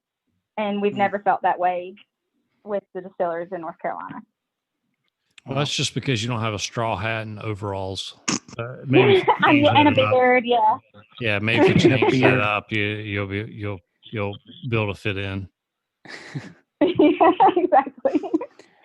We are obligated by Uncle Leon to ask you a question, and this is the Watchman Cigars question to our guests. Do you cook at all, Bailey? Almost every night. Okay, so you're going to be a good one for this. Can you give me your meatloaf recipe? I don't like meatloaf. Oh, if you were to make meatloaf, can I give you my pork marinade recipe? Your pork marinade, you can, But we're still going to come back to this meatloaf question. Okay. Well, if I had to make meatloaf, I'd probably use a chopped white onion, very finely diced, maybe a green pepper, lean ground beef, probably a little bit of ground mustard, a hint of ketchup, some Worcestershire, salt, pepper, garlic powder. Wow. Okay. We know why you don't like meatloaf. That's Producer Brian says it's probably why you don't like meatloaf. Would you add an egg and or crackers or some type of binder? Well, I don't. So I'm really impartial to adding a lot of like breadcrumbs to anything because I lived in Charleston for 3 years and I used to be very critical of crab cakes that were mostly bread. Okay. Okay. So I would, if I added breadcrumbs and an egg, it would be like 1 egg and maybe a quarter cup of breadcrumbs. Okay. All right. That's fair. I think that's fair. Leon does not add any of that to his meatloaf, and we just make fun of him. So we made a segment called Meatloaf by Watchman Cigars. So basically, it's just a hamburger. My mother has a wonderful meatloaf recipe. It is the only meatloaf I will eat. Okay, well maybe we need to have Mom on the show next time. Yeah, you gotta get Mama Steph on the show next time for meatloaf. There we go. That's perfect. Yeah. Bailey, thank you so much for coming on the show. We've loved having you. We have to have our pork marinade. Oh, the pork marinade. Bring the heat on. Marinade. Okay. So it's a cup of maple whiskey, about a quarter cup of Dijon mustard, a quarter cup of brown sugar, and a teaspoon of cinnamon. Okay. I like it. And you got to let it sit for at least a day. Okay. At least a day, and flip it like every 6 hours so it gets on all the sides. Do we bake or grill that? Oh, you got to grill it. You cannot bake it. All right. So making sure there. Yeah. And that's on a pork chop, pork tenderloin. What are we putting in? Pork tenderloin. Pork tenderloin. Okay. Whichever. It is any marinade is going to be better on a tenderloin just because of how juicy it is. Unless it's a bone-in pork chop. Hey, Bacon, when are we doing this warehouse distillery tour? Well, they're not open. When you were going, we got the insider tour. Not open to the public. Oh, yeah, we got insider tour. Wink, wink, nod, nod. We'll have to make it up a weekend. We're not public. We're insiders. Listen, you'll be dead by the time we go because you're drinking the hand sanitizer. No, he might not be allowed. But we'll be there. Till we get rid of the hand sanitizer. That was my friend, by the way. That was not me. Oh, lies. All lies. All lies. Hold on. Wait, I sense judgment here already. I can't even see your face, and I can just hear it in your voice. Oh, snap. Oh. She ain't playing. I like her a lot. You know what? I don't think we're married. So So next week, Mojo's out, Bailey's in. Yeah, do you want to be on a podcast? Yeah. I'm totally down for a guest host. Every week, I'm trying to be. Y'all try to get rid of me. No, we don't. What's going on here? Really? He says as he slurs his words.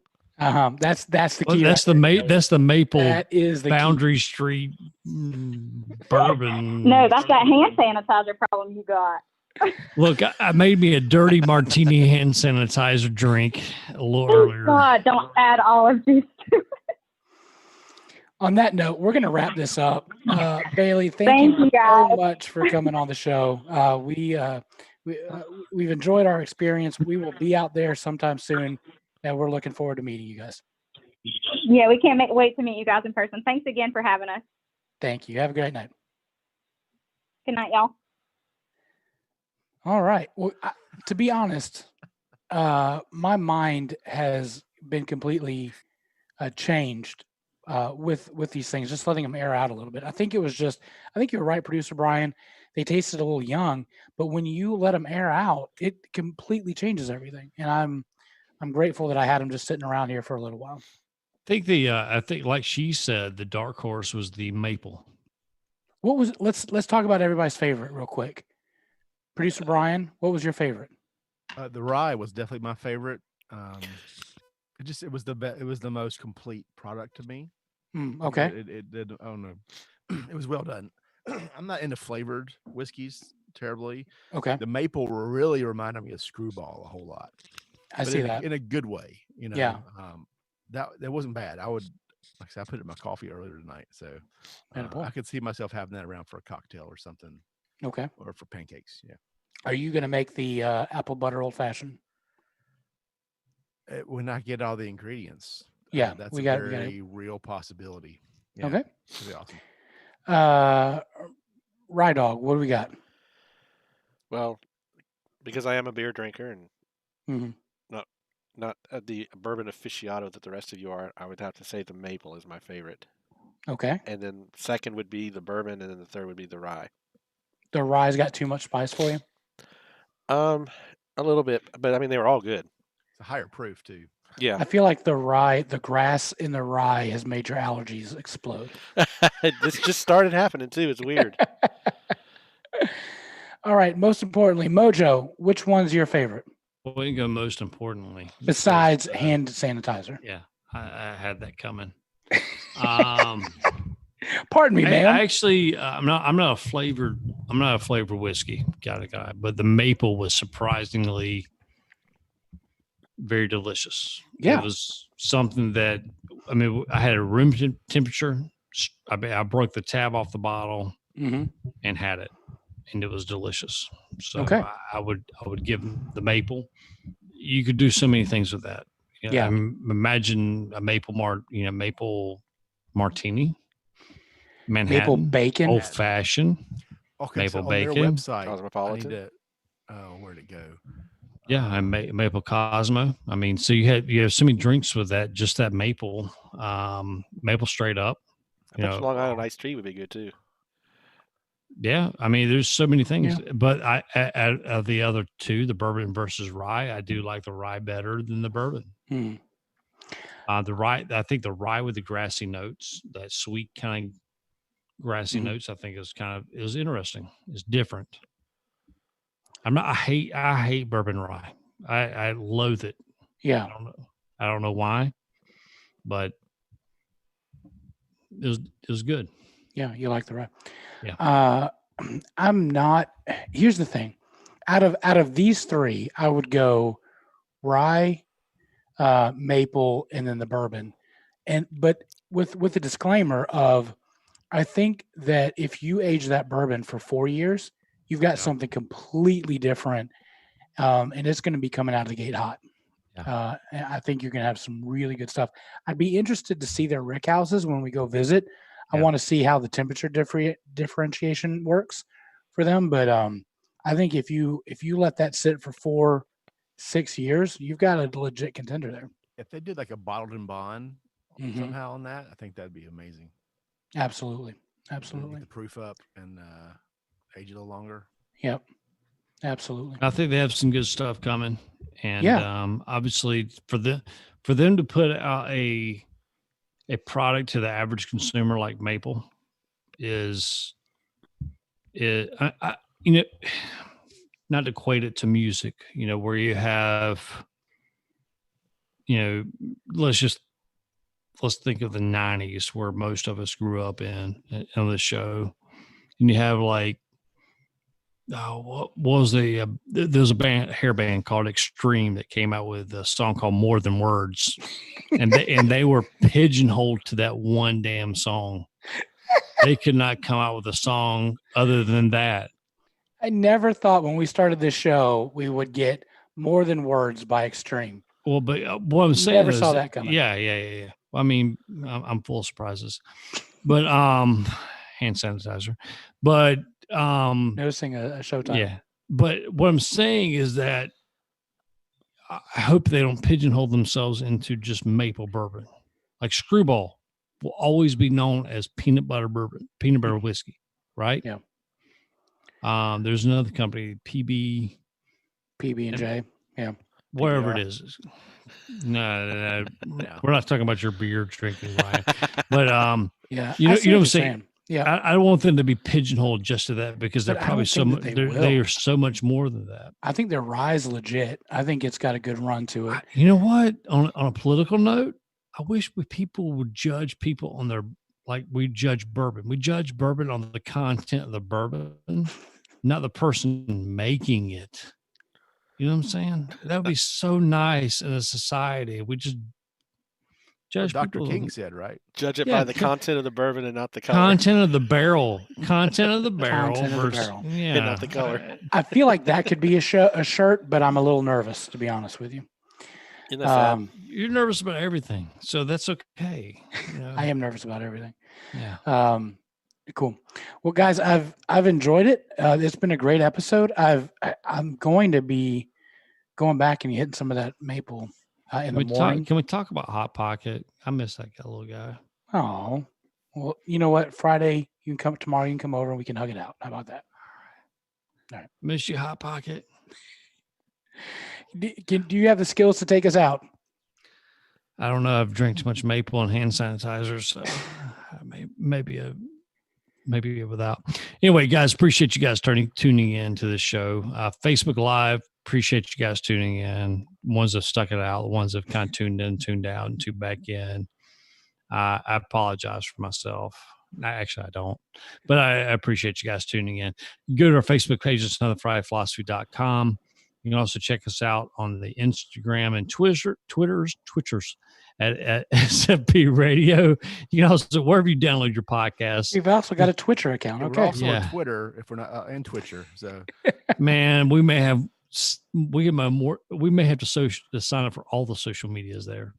But wherever you download your podcast, just please go there. Look up Southern Fried Philosophy, hit subscribe, like, review, rate, whatever you want to do. You can give us a negative rating. Just put, just put a 1 star and put hand sanitizer. We will know what it means and we will laugh about it. Biggin will be like, what have you done? We'll go from there.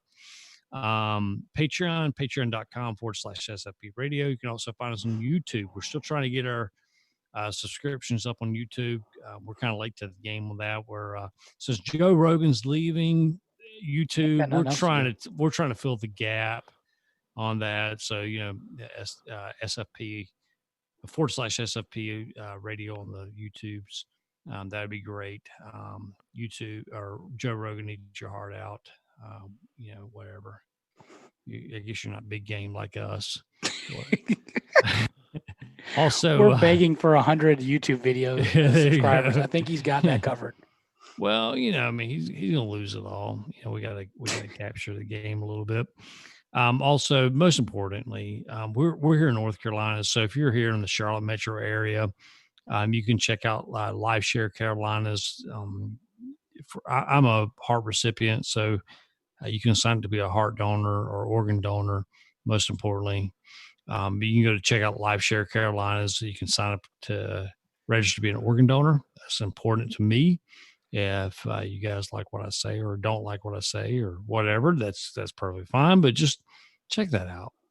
We appreciate that. We're just trying to, if one person hears that and signs up to be an organ donor, that's awesome. We appreciate you guys. Absolutely. If on a lighter note, if you need a website, I want you to check out our friends at webmerize.com. If you listen to this episode, this week only, if you need a website, it's $200 off. Use promo code BIGGIN, and that's actually coming out of my pocket. So how about that? Use promo code BIGGIN. I'll pay for it. $200 off. Robert doesn't even know about it, but I'll tell him tomorrow. But hey, check it out. If you need a website, webmerize.com. I'm thinking about doing a toplessmojo.com now and just having. You don't want to see that. My wife doesn't even want to see that. Yeah. So there's that. Guys, again, thanks for tuning in. And as always, keep looking up.